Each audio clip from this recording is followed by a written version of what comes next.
left when I became president, what Mr. Trump left me. We had an economy that was in free fall. The pandemic was so badly handled. Many people were dying. All he said was, it's not that serious, just inject. We had the greatest economy in the history of our country. We have never done so well. Everybody was amazed by it. Other countries were copying us. We got hit with COVID, and when we did, we spent the money necessary so we wouldn't end up in a Great Depression, the likes of which we had in 1929. By the time we finished, so we did a great job. We got a lot of credit for the economy, a lot of credit for the military, and no wars, and so many other things. Everything was rocking good. We were this safe country. The truth is, I'm the only president this century that doesn't have any, this decade, that doesn't have any troops dying anywhere in the world like he did. President Trump, I want to follow up if I can. Am I allowed to respond to him? Well, I'm going to ask you a follow-up. You can do whatever you want with the minute that we give you.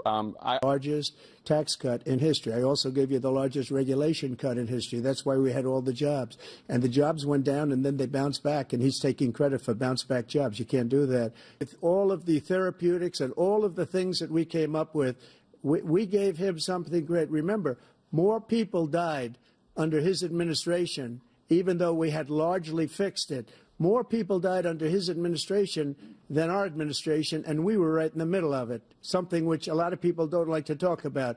But he had far more people dying in his administration. He did the mandate, which is a disaster, mandating it. The vaccine went out. He did a mandate on the vaccine, which is the thing that people most objected to about the vaccine. And he did a very poor job, just a very poor job. And $1 billion, I should say, in a 10-year period. We'd be able to wipe out his debt. We'd be able to help make sure that all those things we need to do, child care, elder care, making sure that we continue to strengthen our health care system, making sure that we're able to make every single solitary person eligible for what I've been able to do with the with the COVID, excuse me, with dealing with everything we have to do with, look, if we finally beat Medicare. Thank you, President Biden. President Trump? Well, he's right. He did beat Medicare. He beat it to death, and he's destroying Medicare because all of these people are coming in. They're putting them on Medicare. They're putting them on Social Security. They're going to destroy Social Security. This man is going to single-handedly destroy Social Security. These millions and millions of people coming in, they're trying to put them on Social Security. He will wipe out Social Security. He will wipe out Medicare. So he was right in the way he finished that sentence. And it's a shame. What's happened to our country in the last 4 years is not to be believed. Foreign countries, I'm friends with a lot of people, they cannot believe what happened to the United States of America. We're no longer respected. They don't like us. We give them everything they want, and they think we're stupid. They think we're very stupid people.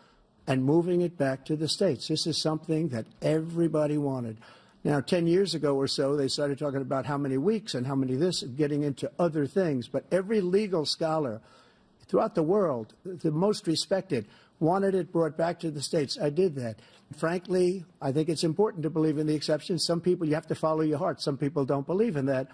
But I believe in the exceptions for rape, incest, and the life of the mother. I think it's very important.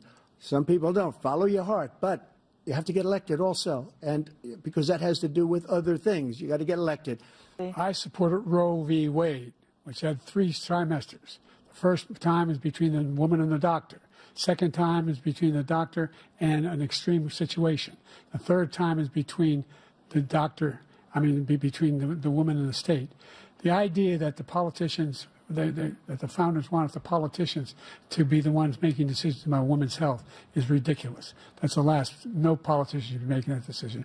A doctor should be making those decisions. That's how it should be run. That's what you're going to do. And if I'm elected, I'm going to get the total ban on the total initiative relative to what we're going to do with more Border Patrol and more asylum officers. President Trump? I really don't know what he said at the end of that sentence. I don't think he knows what he said either. Look, and this guy just left it open. And he didn't need legislation because I didn't have legislation. I said close the border. We had the safest border in history. In that final couple of months of my presidency, we had, according to Border Patrol, who is great, and by the way, who endorsed me for president, but I won't say that, but they endorsed me for president. Just 1 second. He said we killed 3 people. The people we killed are al-Baghdadi and Soleimani, the 2 greatest terrorists, biggest terrorists anywhere in the world. And it had a huge impact on everything, not just border, on everything. At a level that we've never seen. We call it migrant crime. I call it Biden migrant crime. Son was not a loser, was not a sucker. You're the sucker. You're the loser. President Trump? First of all, that was a made-up quote, suckers and losers. They made it up. It was in a third-rate magazine that's failing, like many of these magazines. He made that up. He put it in commercials. We've notified him. We had 19 people that said I didn't say it. And think of this. Who would say I'm at a cemetery or I'm talking about our veterans? Because nobody's taken better care. I'm so glad this came up, and he brought it up. There's nobody that's taken better care of our soldiers than I have. To think that I would, in front of generals and others, say suckers and losers. We have 19 people that said it was never said by me. It was made up by him, just like Russia was made up, just like the 51 intelligence agents are made up, just like the new thing with the 16 economists are talking. It's the same thing. 51 intelligence agents said that the laptop was Russia disinformation. It wasn't. That came from his son, Hunter. It wasn't Russia disinformation. He made up the suckers and losers, so he should apologize to me right now. Are Putin's terms acceptable to you? First of all, our veterans and our soldiers can't stand this guy. They can't stand him. They think he's the worst commander-in-chief, if that's what you call him, that we've ever had. They can't stand him. So let's get that straight. And they like me more than just about any of them. And that's based on every single bit of information. He did nothing to stop it. In fact, I think he encouraged Russia from going in. I'll tell you what happened. He was so bad with Afghanistan. It was such a horrible embarrassment, most embarrassing moment in the history of our country, that when Putin watched that and he saw the incompetence, that he should have fired those generals like I fired the one that you mentioned. And so he's got no love lost. But he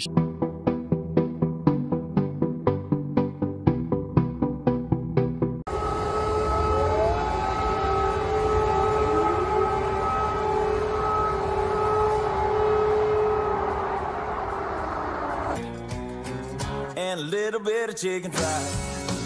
Cold beer on a Friday night. A pair of jeans that fit just right.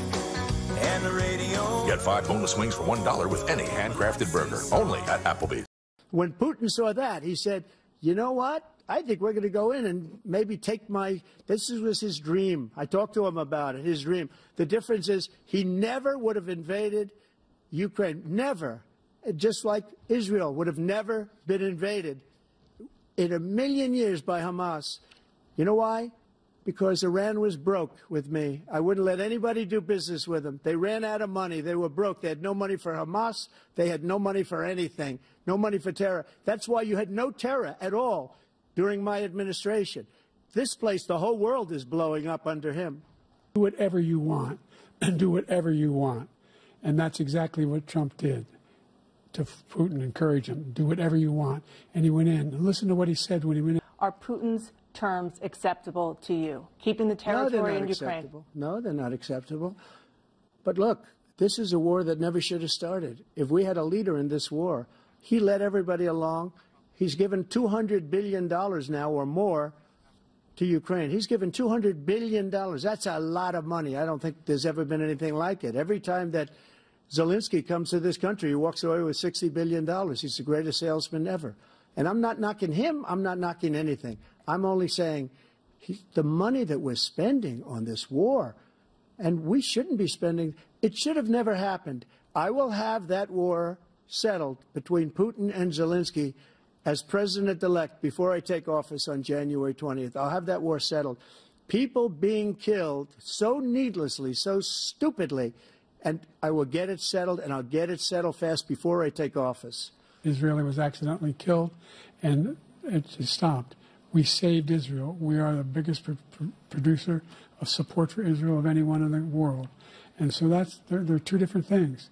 Hamas cannot be allowed to be continued. We continue to send our experts and our intelligence people as to how they can get Hamas. I got to ask them, as far as Israel and Hamas, Israel's the one that wants to go. He said the only one that wants to keep going is Hamas. Actually, Israel is the one, and you should let him go and let him finish the job. He doesn't want to do it. He's become like a Palestinian, but they don't like him because he's a very bad Palestinian. He's a weak one. I want to ask you about January 6, 2021. After you rallied your supporters that day, some of them stormed the Capitol to stop the constitutionally mandated counting of electoral votes. As president, you swore an oath to, quote, preserve, protect, and defend, unquote, the Constitution. What do you say to voters who believe that you violated that oath through your actions and inaction on January 6th and worry that you'll do it again? Well, I don't think too many believe that. And let me tell you about January 6th. On January 6th, we had a great border. Nobody coming through, very few. On January 6th, we were energy independent. On January 6th, we had the lowest taxes ever. We had the lowest regulations ever. On January 6th, we were respected all over the world. All over the world, we were respected. And then he comes in, and we're now laughed at. We're like a bunch of stupid people. I didn't say that to anybody. I said peacefully and patriotically. And Nancy Pelosi, if you just watched the news from 2 days ago, on tape to her daughter, who's a documentary filmmaker, they say. 34 felonies last month. You said if reelected, you would, quote, have every right to go after, unquote, your political opponents. You just talked about members of the Select Committee on January 6th going to jail. Your main political opponent is standing on stage with you tonight. Can you clarify exactly what it means about you feeling you have every right to go after your political opponents? Well, I said my retribution is going to be success. We're going to make this country successful again, because right now it's a failing nation. Because you're not getting $1 billion. If I ever said that, that's quid pro quo. That we're not going to do anything. We're not going to give you $1 billion unless you change your prosecutor having to do with the son. This man is a criminal. This man, you're lucky. You're lucky. I did nothing wrong. We'd have a system that was rigged and disgusting. I did nothing wrong. Thank you, President Trump. Give you a minute, sir. I didn't have sex with a porn star. The prosecutor were all high-ranking Democrats, appointed people, and both the civil and the criminal. He basically went after his political opponent because he thought it was going to damage me. But when the public found out about these cases, because they understand it better than he does, he has no idea what these cases are. But when they found out about these cases, you know what they did? My poll numbers went up, way up. You know that because you're reporting it.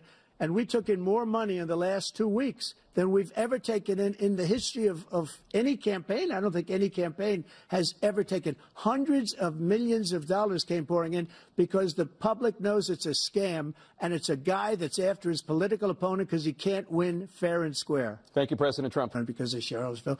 He ran because it was his last chance. He's not equipped to be president. You know it, and I know it. It's ridiculous. We have a debate. We're trying to justify his presidency.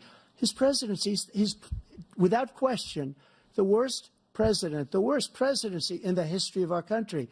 We shouldn't be having a debate about it. There's nothing to debate. He made up the Charlottesville story, and you'll see it's debunked all over the place. Every reasonable anchor has debunked it. And just the other day it came out where it was fully debunked. It's a nonsense story. He knows that, and he didn't run because of Charlottesville. He used that as an excuse to run. Let me just go back to what he said about the police, how close the police are to him. Almost every police group in the nation from every state is supporting Donald J. Trump. Almost every police group. And what he's done to the black population is horrible, including the fact that for 10 years he called them super predators. We can't, in the 1990s, we can't forget that. Super predators was his name, and he called it to them for 10, and they've taken great offense at it, and now they see it happening. But when they see what I did for criminal justice reform and for the historically black colleges and universities, where I funded them and got them all funded, and the opportunity zones with Tim, as you know, Tim Scott was incredible. He did a great job, great senator from South Carolina. He came to me with the idea, and it was a great idea. It's one of the most successful economic development acts ever in the country, opportunity zones. And the biggest beneficiary are blacks. And that's why we have the best numbers with them in maybe ever. They're saying ever. I read this morning where ever, the best numbers.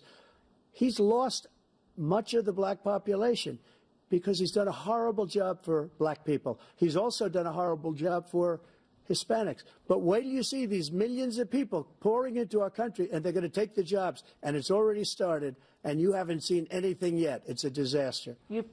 38 seconds left, President Trump. Will you take any action as president to slow the climate crisis? So I want absolutely immaculate clean water, and I want absolutely clean air, and we had it. We had H2O. So I've dealt with politicians all my life. I've been on this side of the equation for the last 8 years. I've never seen anybody lie like this guy. He lies. I've never seen it. He could look you in the face. About so many other things, too. And we mentioned the laptop. We mentioned Russia, Russia, Russia, Ukraine, Ukraine, Ukraine. Everything he does is a lie. It's misinformation and disinformation. The other thing is he doesn't fire people. He never fired people. I've never seen him fire anybody. I did fire a lot. I fired Comey because he was no good. I fired a lot of the top people at the FBI, drained the swamp. They were no good. Not easy to fire people. You'd pay a price for it, but they were no good. I inherited these people. I didn't put them there. I didn't put Comey there. He was no good. I fired him. This guy hasn't fired anybody. He never fires.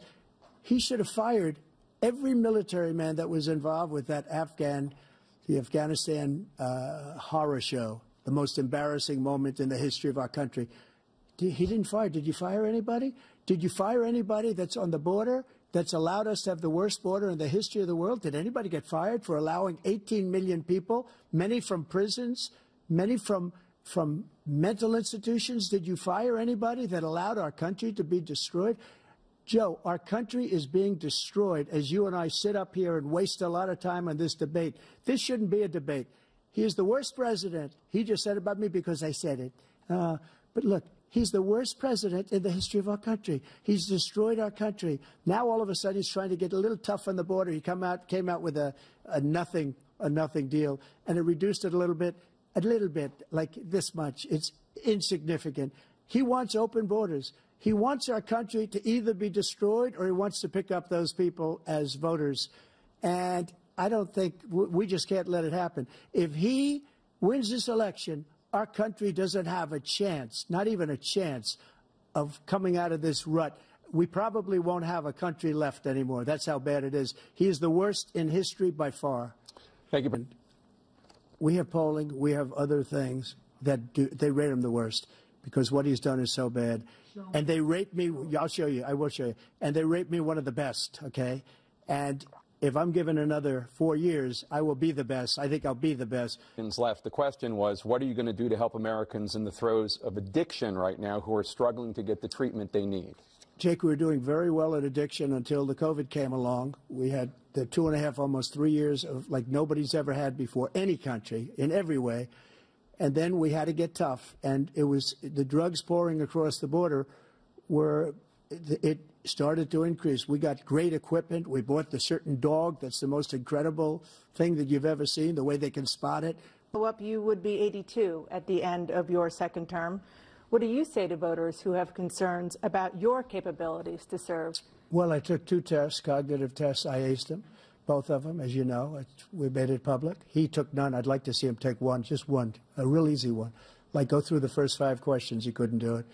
But I took 2 cognitive tests. I took physical exams every year. And, you know, we knock on wood wherever we may have wood, that I'm in very good health. I just won 2 club championships, not even senior, 2 regular club championships. To do that, you have to be quite smart, and you have to be able to hit the ball a long way. And I do it. He doesn't do it. He can't hit a ball 50 yards. He challenged me to a golf match. He can't hit a ball 50 yards. I think I'm in very good shape. I feel that I'm as in good a shape as I was 25, 30 years ago. Actually, I'm probably a little bit lighter, but I'm in as good a shape as I was years ago. I feel very good. I feel the same. But I was willing to take a cognitive test. And you know what? If I didn't do well, I aced them. Dr. Ronnie Jackson, who's a great guy when he was White House doctor. And then I took another one, a similar one. And one of them said they'd never seen anybody ace him. Thank you. Just take a look at what he says he is and take a look at what he is. Look, I'd be happy to have a driving contest with him. The reason I got my handicap, which when I was vice president, down to a 6. But by the way, I told you before, I'm happy to play golf if you carry your own bag. Think you can do it? That's the biggest lie. He's a 6 handicap of all. I was an 8 handicap. Yeah. 8. Never. But I had, you know how many? I've seen you swing. I know you swing. Let's not act like children. President Trump, we're going to turn. Let's not act like children. You to are a a child. specific concern that voters have about you. Will you pledge tonight that once all legal challenges have been exhausted, that you will accept the results of this election, regardless of who wins, and you will say right now that political violence in any form is unacceptable? Well, I shouldn't have to say that, but of course I believe that. It's totally unacceptable. And if you would see my statements that I made on Twitter at the time, and also my statement that I made in the Rose Garden, you would say it's one of the strongest statements you've ever seen. In addition to the speech I made in front of, I believe, the largest crowd I've ever spoken to, and I wish he was a great president, because I wouldn't be here right now. I'd be at one of my many places enjoying myself. I wouldn't be under indictment because I wouldn't have been his political opponent, because he indicted me because I was his opponent. I wish he was a great president. I would rather have that. I wouldn't be here. I don't mind being here. But the only reason I'm here is he's so bad as a president that I'm going to make America great again. We're going to make America great again. We're a failing nation right now. We're a seriously failing nation. And we're a failing nation because of him. His policies are so bad. His military policies are insane. They're insane. These are wars that will never end with him. He will drive us into World War III, and we're closer to World War III than anybody can imagine. We are very, very close to World War III, and he's driving us there. And Kim Jong-un and President Xi of China, Kim Jong-un of North Korea, all of these, Putin, they don't respect him. They don't fear him. They have nothing going with this gentleman, and he's going to drive us into World War III.